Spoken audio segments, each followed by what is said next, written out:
So before we go on to both of us shared message, where we're both just going to speak openly, hand it back to Dezi. He's going to touch off where he left off. Yeah, Des, go fire.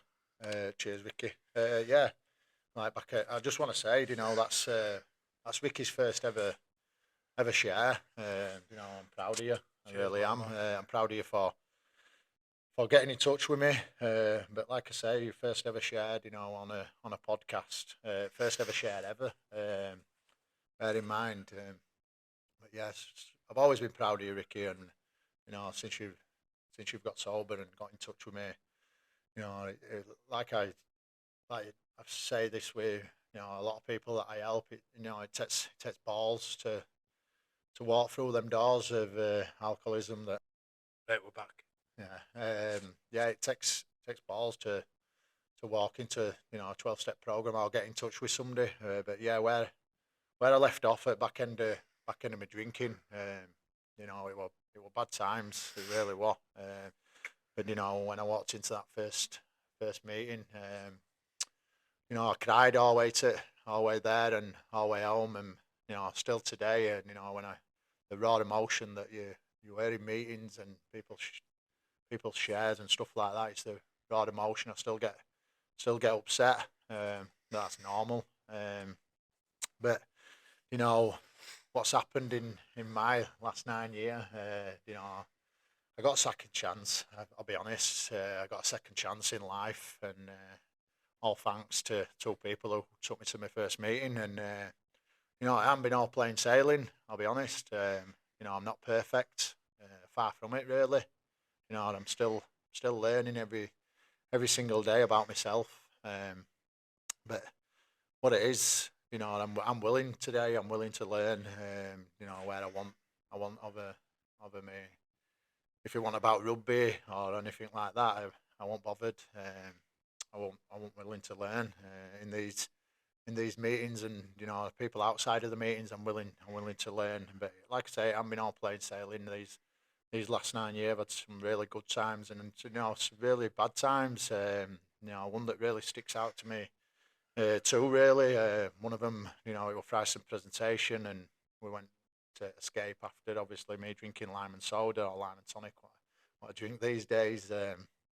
Well, the next day it was Cass.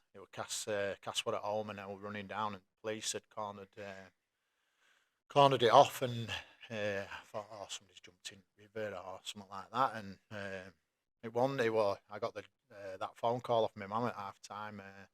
Writing me one of my pals who at the time I wasn't driving. He loved rugby league, did Righty, and he used to take me training, pick me up, come to all trainings. Even though he didn't play, he would always around training or always around game day. And he had a massive heart attack and passed away. Still to this day, we don't know why I'm sharing about this. It'd been years gone by before me, before I got into the rooms. It'd have been pour me straight to bar and got as many drinks as I could down me. And it won that night. I got to a meeting and shared about it, and I tried to help his family as much as I could. It wasn't poor Dezi. It was his poor family really. And another one that really sticks out to me was recently. Ryan. You know, it was a tough one this because he was suffering from the same disease that I'm suffering from, and I took him to a meeting, and he were in a fellowship in Cass, and then he went back out, and then he come back in, and I took him to when he reached out to me, and he come back in, and he was just skin and bones with the poor lad, and it was awful to see, and I thought he'd got it this time, I really did, and that day I'd been out with Rikki with the backpack on. When I got home, I got a load of messages, and Ryan really went quiet on me. And what it was, I got the phone call that found Ryan, dead in his flat. It gripped him. Also, recently it was an heart attack that had killed him. We think we're invincible, and we're not. We're not invincible. And them two that really stick out to me, that you know, especially Ryan's, because he suffered from the same disease that I suffer from. And when I went to his funeral, his poor, his mum and stuff like that, his auntie and his sister and his grandma and granddad sat in front of him. His grandma and granddad and his mum and stuff shouldn't be burying the son and the grandchild and stuff like that. His brother, and it's the awful disease. But I've had some really really good times in drink. God, wow. In sobriety, I really have. I've had some. This. With my family. But like I say, going to a beef for sober. Christmas. I absolutely love Christmas. I can remember my first Christmas sober, and I know every. I was there. Like Ricky's touched on it. You're there. You're in the moment. You can remember everything. Waking up next day thinking, "Oh, what have I done?" or whatever. And I'll touch on a bit on mental health while we're doing this, because it's rife out there at the moment, and people are dying in front of us, and we can't seem to get away from it. People talking. In 2019, it happened to me. I can remember Joe saying to me, "Are you all right?" And I says, "No, I'm not," and just burst into tears one morning. And I didn't want to die, but I didn't want to be here, and it got me, and I couldn't put my finger on it why. And it happened last Christmas, just before Christmas. I'd done a main share at a meeting, and day after I was working, and I just got in van, and Jack Pick said to me, "Are you all right?" And I said, "No," burst into tears again, and I went, "No, what it was, I want good enough. I want good enough for Joe. I want good enough for my kids." And I just wanted to put my that voice in my head was telling me, put your head under water, Dezi, and enough's enough. And luckily, I reached out and to people around me, and not just in the fellowship, but in outside of the fellowship, and talked about it. And I could put my finger on it why, and I wasn't doing what's suggested. Going to my meetings, and I got back with me, sat down with my sponsor, and made it, put it alight that I need to do more. I'm not this, and I'm not like I shared right at the beginning. I'm not perfect, but today's different. I love Christmas, and I love being around people, especially family and kids, and people don't worry about me today. Worry about me in different probably different aspects, but today is a lot different. I'm there for me. I'm there for Joe. I'm there for my family. I'm there for my kids. Most importantly, Rudy, his football, and Lola, we are dancing, and school reports, and I'm not. It was sad, really. All I could think about was Friday. It's a bit different today, a lot different, not a bit. Can't wait for every day. Every day is a learning day, and every day I'm so grateful to be waking up, and and this, with beautiful family around me, and it wouldn't be like that if I'd have carried on, doing what I was doing. Like I said, picking up. I want every day. Like I say, I want every day. But at back end, it gripped me. It really did, and it wanted me. It wanted me dead in end. It wanted me isolated, and it wanted me dead. But yeah, today's a lot different. I've got a good relationship with everybody around me, and my dad. I showed him up for so many years. I did. He's an old pit man, and we didn't have and I'll be honest, we didn't have a really good relationship, because I used to show him up all the time, and I could understand, and why he, didn't want to be around me. So I was showing him up all the time. It's different today. I go fishing with him. I go up to Macca's beating and stuff like that. I've got a good relationship with my dad, and I can text him and get an essay back, and that's all I want. All I wanted as a young kid, I'll be honest, to make my family proud. And I think I'm doing that today. Just one day at a time. I can't take my foot off gas, and I spoke about Ryan, and Ryan learnt me in a short space of time that he were on this earth. He let me how to go full throttle with stuff, especially with the meetings. It's so sad that he just he didn't get it, and this is why I have to keep my foot on ball, because if I take my foot off the gas, it's I've learned over years that on the rainy days and on the finger you need to get to your meetings, and I'm not one of them. Sometimes I like the pain, and my addiction is doing press ups outside, waiting for me to slip. And it really is. We're just two lads. I'll be honest, we're just two lads from Airedale, Castleford, and who, who who want to change, who've changed their life. Been called a lot of stuff in my time, but you know, I may as well. been called a lot of stuff in my time, but yeah, we're just two lads from Airedale who just want to help as many people as we can, and I think I've touched on everything there, Ricky. Yeah, Yeah, I'll come in then. My message, man. Like, I know for a fact, 100%, there's people watching this. Some of our friends will be watching this.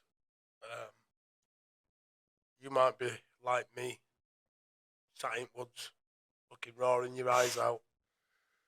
How the fuck have I got here? And to you now, you might not see. You might think it's impossible to get out of that situation. But I just hope that me and him being sat here today proves otherwise, that it ain't impossible. You just gotta stop digging that hole, and basically help yourself. Get to these meetings like we go on, or if you don't want to go to meetings, message one of us, because there is another life after it. I'm early on in my sobriety, and I'm growing every day.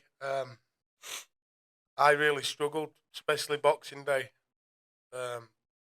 Like Desi's touched on,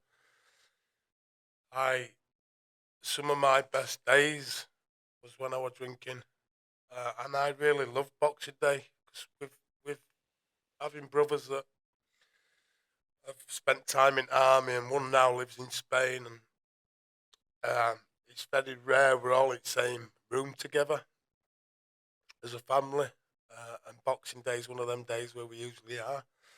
And I used to love getting blind drunk with them, and having a sing song on karaoke, and everything else. But for me, when everybody had called it a day, I would have carried on, no problem. No, I would have carried on till there were either no drink left, or I physically couldn't drink anymore. And yeah, so now I'm trying. I'm not there at all. I'm trying to learn how to enjoy myself in them situations. I think this time next year I probably will be in a completely different place with that. Um,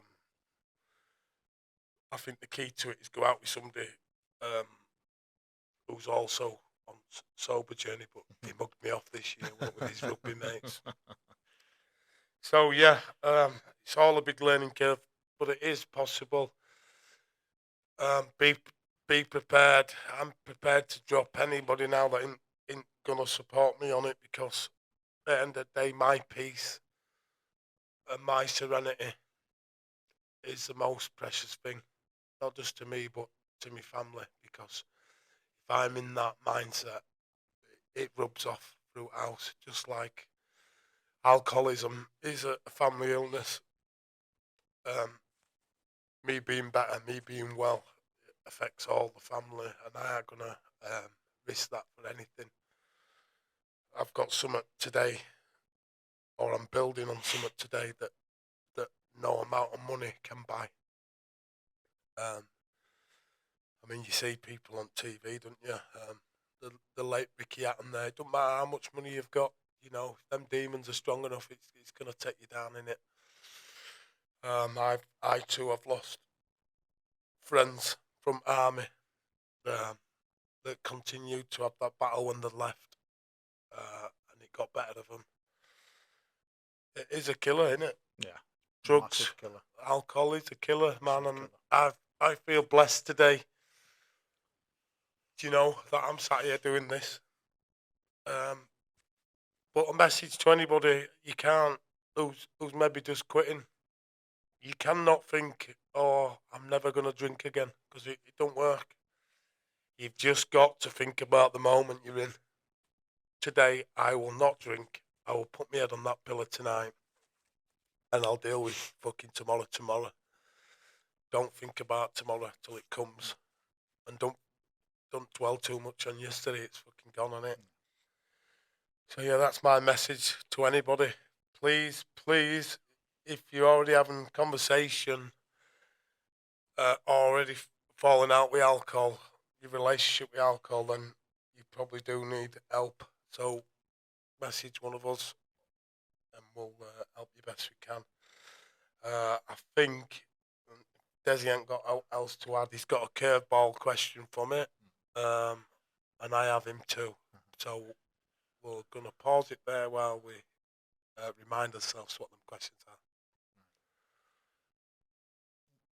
Yeah, I just want to back him up on that message to anybody who's listening to this, watching this, and not listening. It's because I've done podcasts, not face to face. But yeah, who's watching this now, you know, you're not weak. You know, if you're watching this, you're not weak, and you're certainly not burdening on any one of us. You know, if you're watching this and you're struggling, please, you know, reach out. It's the best thing that I ever did.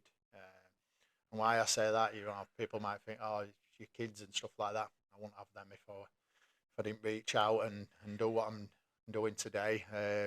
You know, Rikki's touched on it. You know, he wasn't going to send that message. He wasn't going to send that message to me. And I've had it recently. You know, people saying, you know, they feel ashamed and thingy. Just remember that me and Rikki have been where you are, and a lot more people who I'm prouder. And people said to me, you know, Dezi, I'm not messaging you because you've got your own problems. I've got my own problems when I'm not doing what's suggested. Listen to me, you know, what I'm trying to say down this camera here is, you know, the hardest thing is, and this is upsetting, is seeing your pals, seeing people go through and ruin their life, you know, and there's nothing you can do about it. And there's people around my area at the moment, you know, dying in front of me, and there's nothing I can do about it.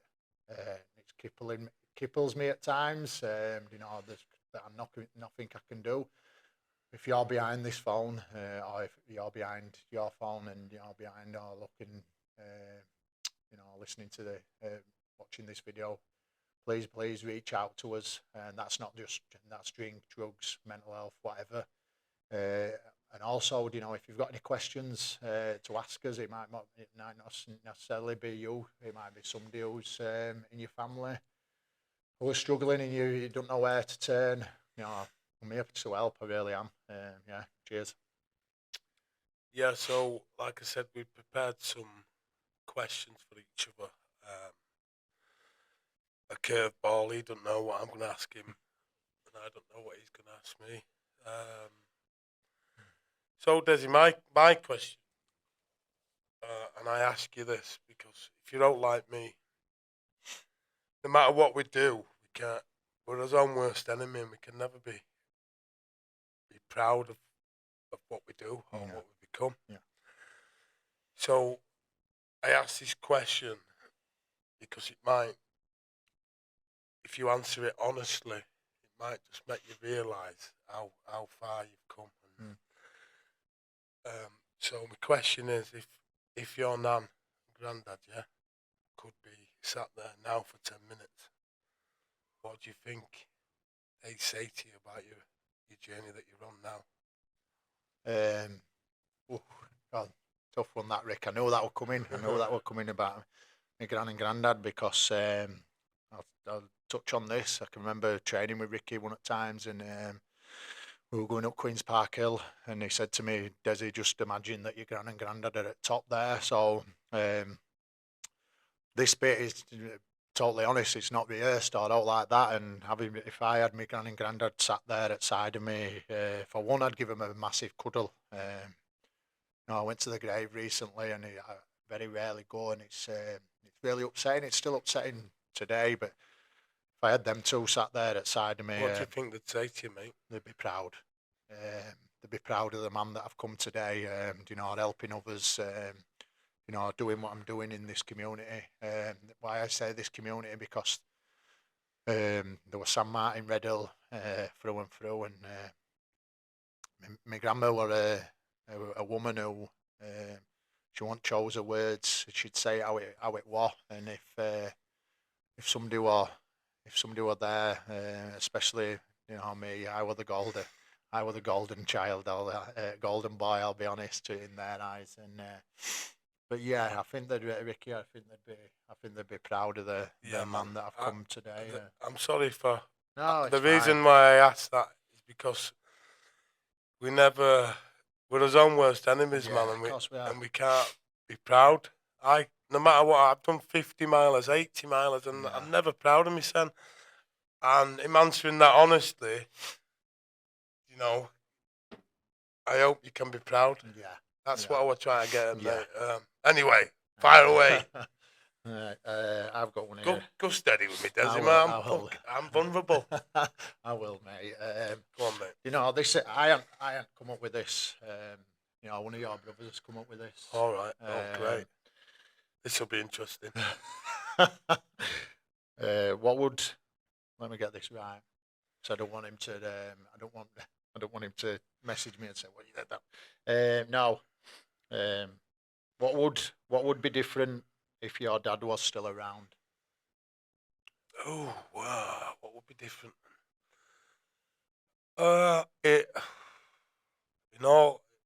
In all honesty, I think, like I say, it's a difficult one because I've always had a problem with alcohol.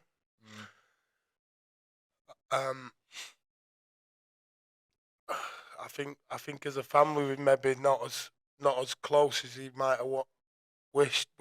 We are close. Yeah. But I think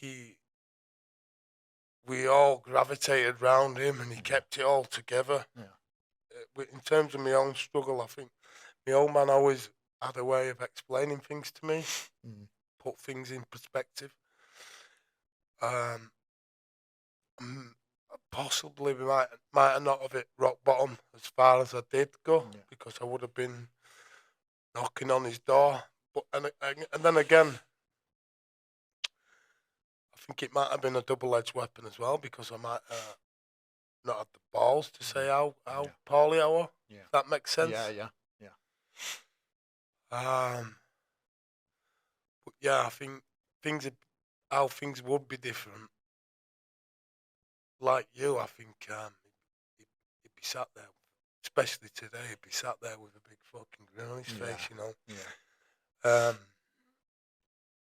I can always remember my last memory. Yeah. And my dad. And it was like he knew something bad was going to happen. I'll explain why. So we just played rugby for a team what our Ross were playing for up in Catterick. Oh, yeah. And he asked us to go and play, me and our Robbie, so all three brothers were on pitch. My dad's obviously Scottish, and we came out to a bagpiper leading our team out. Yeah. And he's fucking like, he was a proud man who wouldn't show emotion, but I could see the fucking tear, Yeah. And funny enough, I'd been locked up night before fighting, and managed to just get there just before about 10 minutes before we come out of changing rooms, hung over to fuck, black eye, standard. Anyway, I'm going off there a bit, but yeah. And when we got home back from rugby that night, there's my car outside my dad's on Friesen Road, Ross's, Robbie's. And I had to drive back to Colchester. So as I was leaving, he followed me down drive. Like I say, it was like, for the last time we were ever going to see him, it was like, he knew. Yeah. I can't explain it, but he says to me, I've done all right, haven't I? And I went, what do you mean? He said, look at you, you're all in army, you've all got your own cars. He said, I've done all right. And I was like, yeah, of course you have, man. And I can remember giving him a cuddle and that, and I drove off down the road. And I looked in the rear view mirror. Yeah. He stood on Balmont Drive like that, looking at his fucking glow, you know. Yeah, proud as fuck. So, yeah, thanks for that, you twat. No worries. We did say we were going to throw some curveballs in there, and I think them two were definitely curveballs, mate. So, anyway, Des, I think we'll leave on Landcheck. Yeah. And I just want to say, you know, I always was proud of Rikki before, you know, him and his brothers, to be quite honest. You know, they got me into the challenges come lockdown, you know, never were in army, you know, with a backpack on and stuff like that. But, you know, I'm super proud of you today, Rikki, what you're doing, you know, in the community. You know, in the community, not just in sobriety, you know, it's not just the meetings, it's what you do in the community as well, and it's for right reasons now. Yeah. And we're gonna do a lot more. Yeah. Not just for alcoholism. We're gonna do a lot more because before I had good intentions. I've always had good intentions, but there were a sort of an escapism. Yeah. You understand what I mean? Yeah, of course I do. But now I'm doing it with the still good intentions, but helping others genuinely helps me. Yeah. I'm waking up to messages every morning, and I can't stop now even if I wanted to. So watch out for us. We're going to be doing more. And apologies again if we've rambled a little bit in some of it, but we're not professionals. No. We're just trying to help folks. So good day to you. God bless you. I'm going to smack Dezi now off camera. Well, that's the third and final part of this podcast. Please like and subscribe for more. And leave us comments, questions, and all like that. And we'll get back to you to help you. Honest feedback won't go amiss. Because we plan to do more. Thank you.